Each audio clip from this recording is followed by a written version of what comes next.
दोस्तों नमस्कार। मैं हूं इंद्र मोहन शर्मा और आप देख रहे हैं परत दर परत व्यूज चैनल का विश्लेषण कार्यक्रम। विश्लेषण कार्यक्रम में आज का मुद्दा है, क्या मोदी चक्रव्यूह से बाहर निकल पाएंगे।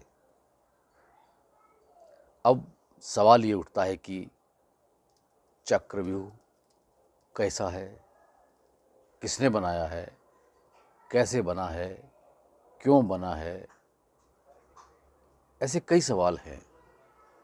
लेकिन इन सवालों का जवाब जानने के लिए और उसका विश्लेषण करने से पहले मेरा आपसे निवेदन है कि अगर आप वाकई में इस विश्लेषण को पूरी तरह से सुनना चाहते हैं तो अगर आपने इस चैनल को सब्सक्राइब नहीं किया है तो सब्सक्राइब कीजिए और बेल आइकन के बटन को भी दबा दीजिए ताकि ऐसे ज्वलंत विषयों पर अगर कोई वीडियो बने तो आप उसे देख पाएँ, उसका नोटिफिकेशन हासिल कर पाएँ और आपको ये वीडियो पसंद आए तो आप इसे लाइक कीजिए और अगर किसी तरह का कमेंट भी करना चाहें तो कमेंट बॉक्स में कमेंट अवश्य कीजिए ताकि ये पता चल सके कि इस पर खुल के चर्चा भी हो सके।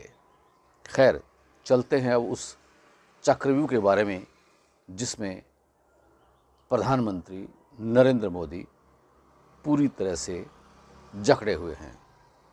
अब सवाल फिर वही उठता है कि ऐसा कौन सा चक्रव्यूह है और किसने ये चक्रव्यूह बनाया और कैसे वो इस चक्रव्यूह से बाहर निकलेंगे, निकल पाएंगे या नहीं निकल पाएंगे।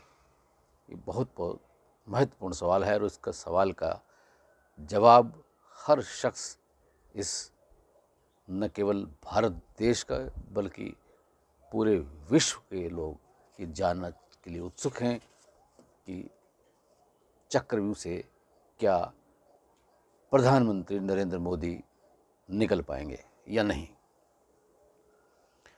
आपको याद होगा कि 2014 में देश के प्रधानमंत्री नरेंद्र मोदी बने थे और उसके बाद जब उन्होंने नोटबंदी लागू की तभी से एक चक्रव्यूह बनना शुरू हो गया था उनके खिलाफ। हालांकि उन्होंने नोटबंदी इसलिए की थी कि काला धन वापस आएगा और जो नशे का कारोबार करते हैं, जो धंधा करते हैं तस्करी का, उन पर नकेल डलेगी, आतंकवादियों पर भी नकेल डलेगी। लेकिन नोटबंदी का असर कम हुआ, न तो काला धन आया वापस और जो लोग काला धन लेकर फरार हो चुके हैं वो भी अभी तक वापस नहीं लाए जा सके हैं। उनको सज़ा न जाने कब मिलेगी। इसके अलावा ये ठीक है कि आतंकवाद भारत देश पे कुछ हद तक कम हुआ है उस नोटबंदी की वजह से, लेकिन उस नोटबंदी के बाद अर्थव्यवस्था पूरी तरह से चरमरा गई थी और महंगाई भी सुरसा के तरह मुंह बाएं खड़ी होती गई है। उसके बाद जब 3 कृषि कानून बनाए गए और उनको लागू करने की तैयारी की गई तो किसानों ने आंदोलन छेड़ दिया और आंदोलन भी ऐसा कि वो 18 महीने तक चला और करीब 700-800 किसानों ने अपनी जान तक भी कुर्बान कर दी। लेकिन उस किसान आंदोलन को दबाने के लिए मोदी सरकार ने पुलिस और सेनाओं की मदद से खूब उन पर डंडे बरसाए गए, खूब आंसू गैस बरसाई गई, खूब उनको प्रताड़ित किया गया और न जाने उनको क्या क्या कहा गया। लेकिन फिर भी वो किसान आंदोलनकारी डटे रहे, चाहे वो गर्मी थी, सर्दी थी, बरसात थी, कैसा भी मौसम था, लेकिन वो पीछे नहीं हटे और अंततः नरेंद्र मोदी को वो तीनों कृषि कानूनों को वापस लेना पड़ा, उनको रद्द करना पड़ा।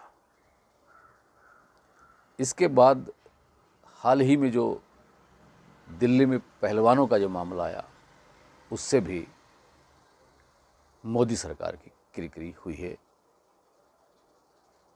और उसके बाद जब दिल्ली से, कर्नाटक से और हिमाचल से मोदी सरकार सत्ता में नहीं आ सकी, तो उसके बाद और चक्रव्यूह गहरा होता गया। और अब विपक्षी दलों ने एकजुट होकर अपना नया गठबंधन बना लिया है, जिसका नाम INDIA रखा है। हालांकि अभी तक उस महागठबंधन की एकजुटता पूरी तरह से परिपक्व नहीं हो सकी है, लेकिन फिर भी इस महागठबंधन के बनने से प्रधानमंत्री नरेंद्र मोदी के विरोधियों ने जो एक चक्रव्यूह बनाया है, उससे पूरी तरह से पक्का करने का काम किया जा रहा है। अब चक्रव्यूह आपकी समझ में आया कि पहले तो खुद मोदी सरकार ने अपने ही कुछ क्रियाकलापों से चक्रव्यूह बना लिया, और ऐसा चक्रव्यूह बनाया कि उन्होंने देश के कई लोगों को अपने खिलाफ कर लिया। वहीं पश्चिम बंगाल के मुख्यमंत्री ममता बनर्जी और तेलंगाना के मुख्यमंत्री KCR, इनको भी अपने खिलाफ कर लिया, क्योंकि ममता बनर्जी के भतीजे अभिषेक बनर्जी पर ED का केस बना दिया गया। उधर तेलंगाना के मुख्यमंत्री KCR की बेटी के कविता के खिलाफ भी ED का छापा मरवा दिया गया। और इतना ही नहीं, आंध्र प्रदेश के मुख्यमंत्री जगन मोहन रेड्डी, जो कि खुद आकंठ तक भ्रष्टाचार के मामले में आरोपित हैं और वो जमानत पर मुख्यमंत्री हैं, उनके पर भी पूरी तरह से नकेल डालने का प्रयास किया गया। और इसके अलावा उड़ीसा के मुख्यमंत्री नवीन पटनायक को भी किसी न किसी तरह से अपने दबाव में लेने के लिए भरसक प्रयास किया गया, क्योंकि ये वो राज्य हैं जहाँ से 2024 में होने वाले लोकसभा चुनाव में लोकसभा की सीटें हासिल करने के बाद ही नरेंद्र मोदी फिर से सत्ता पर काबिज हो सकते हैं, चक्रव्यूह को तोड़ सकते हैं। लेकिन ये जो मुख्यमंत्री हैं, जिनमें अभी ममता बनर्जी जो है वो INDIA का एक घटक के रूप में हैं, लेकिन उनके भी मतभेद कांग्रेस के साथ हैं।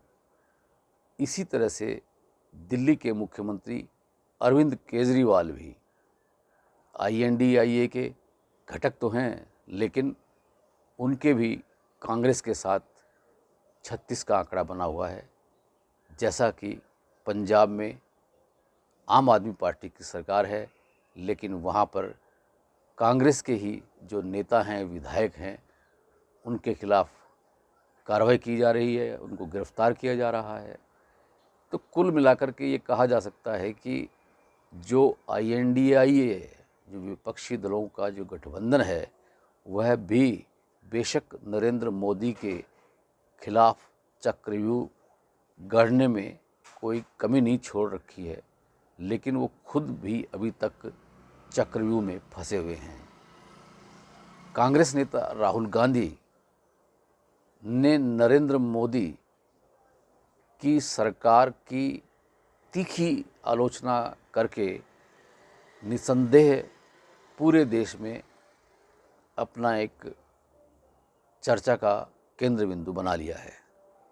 उन्होंने कन्याकुमारी से कश्मीर तक पद यात्रा करके कांग्रेस की बासी कड़ी में एक बार उबाल सा ला दिया था, लेकिन कांग्रेस अभी तक इस स्थिति में नहीं आई है कि वो नरेंद्र मोदी को पूरी तरह से पराजित कर सके।